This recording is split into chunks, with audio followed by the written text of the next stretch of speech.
ఒక దట్టమైన అడవిలో ఆలివర్ అనే ఉడత ఉండేది. దానికి మంచి మంచి గింజలు దొరికితే ఎవరికీ ఇవ్వకుండా చెట్టు తొర్రలో దాచుకునే అలవాటు ఉండేది. ఒకరోజు ఆలివర్కు ఒక అద్భుతమైన వెచ్చగా మెరిసే బంగారు విత్తనం దొరికింది.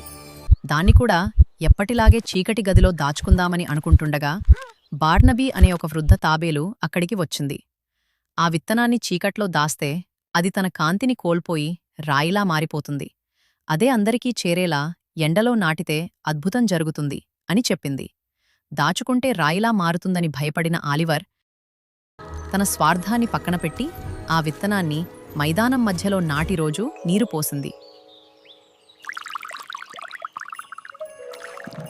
కొద్ది రోజుల్లోనే అది ఒక పెద్ద బంగారు చెట్టుగా ఎదిగి అడవిలోని జంతువులన్నింటికీ సరిపడా అత్యంత తీయని పండ్లను ఇచ్చింది. అడవిలోని జంతువులన్నిన్నీ ఆ చెట్టు కింద చేరి ఆ పండ్లను పంచుకుంటూ సంతోషంగా పండుగ చేసుకున్నాయి. అందరూ కలిసి నవ్వుకుంటూ ఉండటం చూసి ఆలివర్ మనసు ఎంతో ఆనందంతో నిండిపోయింది.